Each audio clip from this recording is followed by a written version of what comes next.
Yan mga karosas, bisita ko tong tanim kong sili.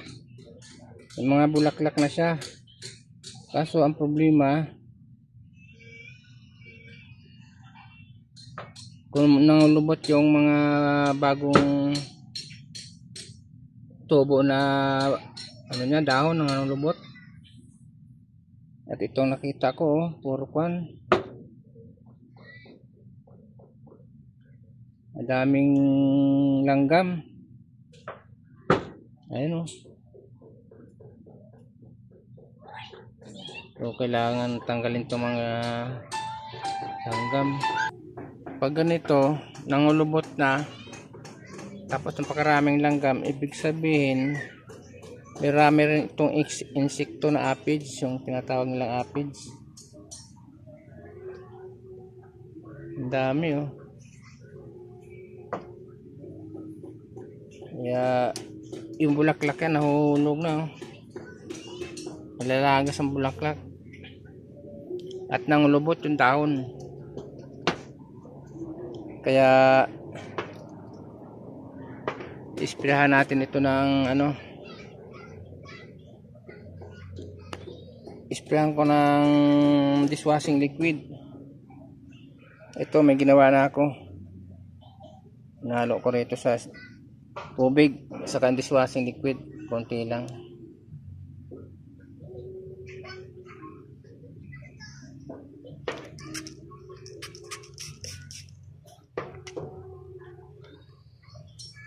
Para mamatay yung mga insekto sa kayong aphids. Yan, patay agad yung mga langgam, patay agad.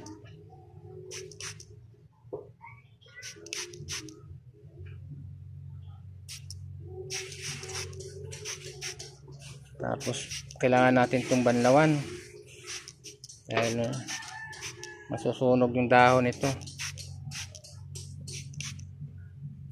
Sayang, maganda sana kaso hindi ko makita yung insekto na aphids, pero napakaraming langgam.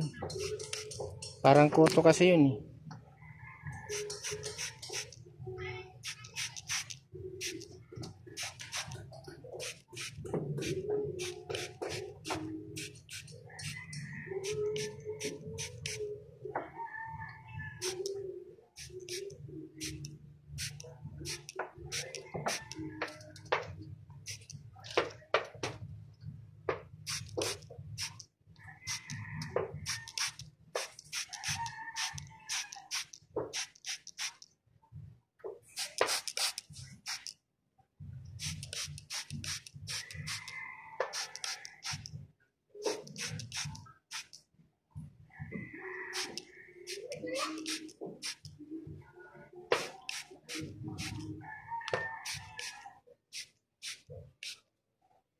Sayang yung tanim ko,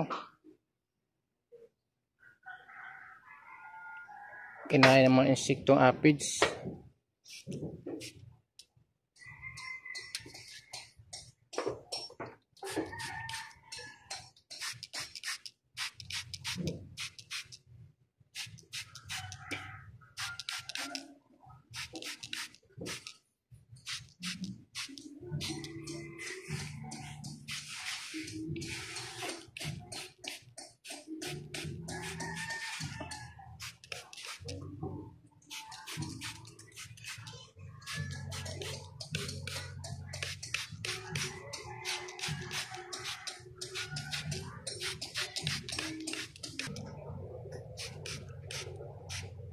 Yan, nasprayan ko na.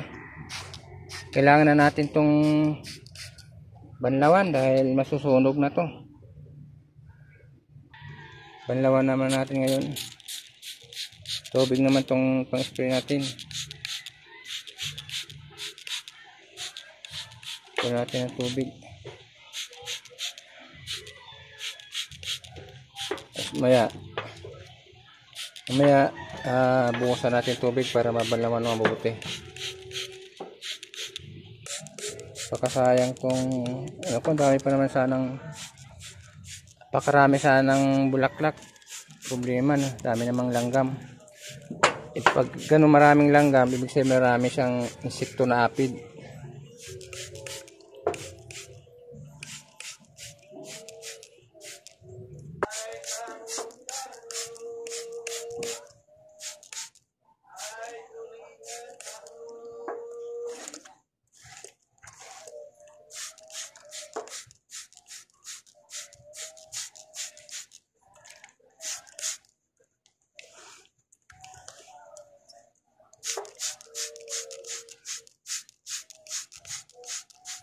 Sana makarecover. Hindi agad napansin.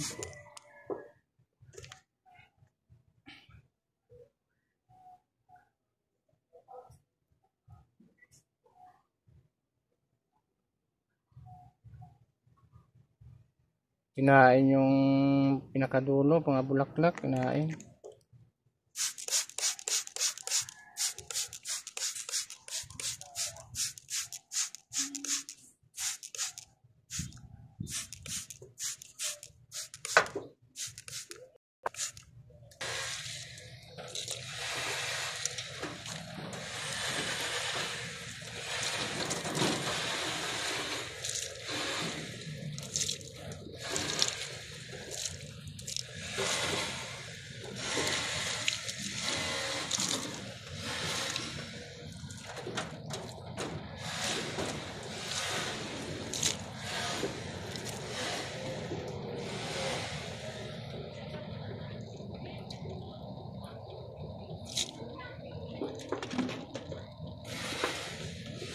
Yan.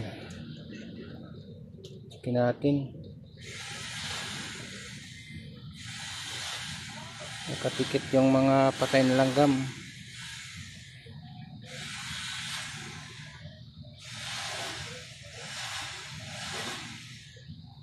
Sana namatay mga insektong aphids. Sayang. Dami sanang bunga.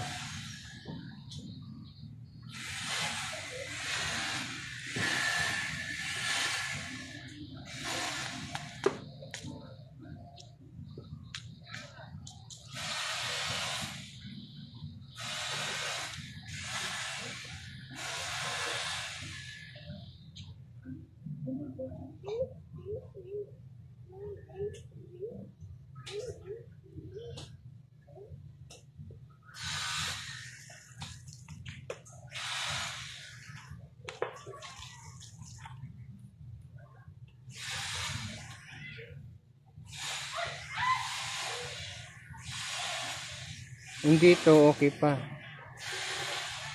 Hindi masyado. Pero dito naubos na oh. Naubos na yung bulaklak niya. Saka yung dahon niya sobrang nangulubot. Dito naman wala pa. Kunti pa lang. Saka dito. Yan mga karosas. Hanggang dito na lang muna. Sana makarecover tong tanim ko.